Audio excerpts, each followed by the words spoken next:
Thank you. All right. Let's joke around. It was unnecessarily awkward. But it won't be on television. It will be on television. I live in Brooklyn, and I was walking around Brighton Beach, which is a very Russian Jewish neighborhood, and I went into a store, and there was a board game they were selling called Let My People Go,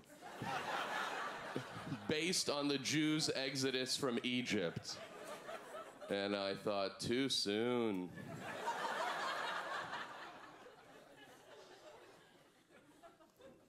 I did a show in upstate New York, and the people who put on the show after the show were like, hey, after the show, we'd really love to take you out for a nice hot meal. And I was like, why are you pointing out that it's hot? I'm not homeless. I got a wake-up call, not like, stop doing heroin. Like a regular wake-up call where at a hotel where you answer the phone, and normally what happens is you answer the phone and they're like, wake up, you asked for this. But this hotel, when I answered the phone, they went, it's May 5th, 2011. Why are you telling me the year? What do you think I did last night that I don't know what year it is? Unless it's like a coma-only hotel where you wake up and you're like, why is the TV so flat? It's 2011. I was in an elevator, because I have the money.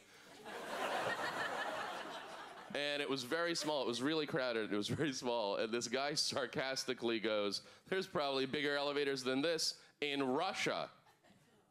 Probably. That's not one of the pre-agreed upon stereotypes of Russia. You can't just make up random information and say it sarcastically to replace actual information. You can't be like, oh, I went on a date with this French girl. She was more rude than a wolf cat. Animal I made up. I was in Western Mass, and I saw that Linens and Things was going out of business. I know. And I thought, should have been more specific. That is what you get for calling your store Things. I was in Manchester, England, and I was walking around, and it was pretty late. It was like midnight or 1 in the morning, and this guy comes up to me, and he's like, excuse me, are you from around here? And I was like, no. And he was like, great. That's not good news. That is not a guy who wants the time or directions. He was excited that I'm lost. And I sort of start walking away, and he gets really mad, and he goes, everybody thinks I want money. And I was like, I don't know what you want. I'm leaving. And then he gets even more mad, and he goes, I just got off the bus. I'm from Czechoslovakia. And I was like, well, I have some very bad news for you, sir. Your country has been dissolved. I don't know when you got on the bus, but it must have been the 90s. Your country doesn't exist today. I read an article in the New York Times about relationship deal breakers for men and women, and the men were like, and they were all like sort of like no adultery, no cheating, rephrasing the same thing, and of course men were like no fatties, and then ladies, their 10th deal breaker was no racism. That was their deal breaker.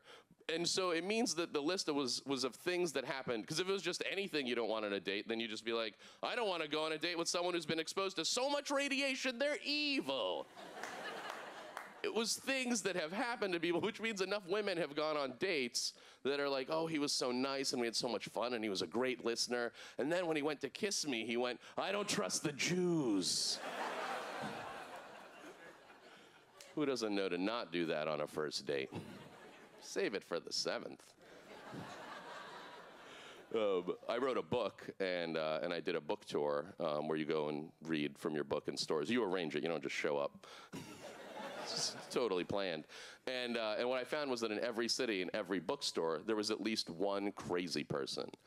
And when I was in Seattle, there was a woman who she had been banned from the bookstore for trying to scalp tickets to a free Stephen King reading. And they were like, you can never come back. Well, you can come back for Eugene.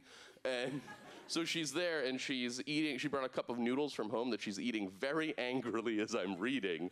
And there's a point in my book where I go like, I'm Jewish, sorry. And she stops eating and she goes, why did you apologize for being Jewish? And I became a little annoyed, so I went, because it's a terrible thing. Which I thought was great, but she was horrified by. But the thing that was amazing about that reading was that there was this little 12-year-old boy in back, and he pointed at me, and he went, why is everybody looking at him and not at me? Oh, because he's funny. Like that. It was very charming, but very weird.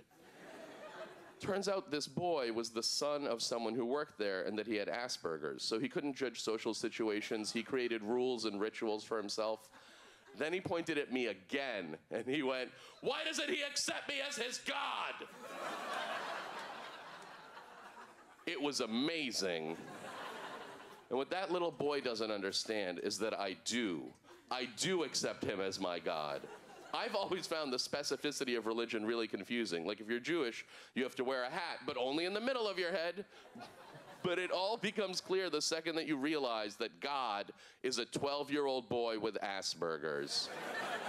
No wonder he's like, you can't eat pigs and you can't eat horses. And you're like, I wasn't going to. He's like, good, because you can't. No wonder he's like, I messed up the earth. I should probably flood it and get 2 of every animal on a boat. That's the only solution I see. Religion, it's not a leap of faith. It's high-functioning autism. Thank you all very, very much. Bye-bye.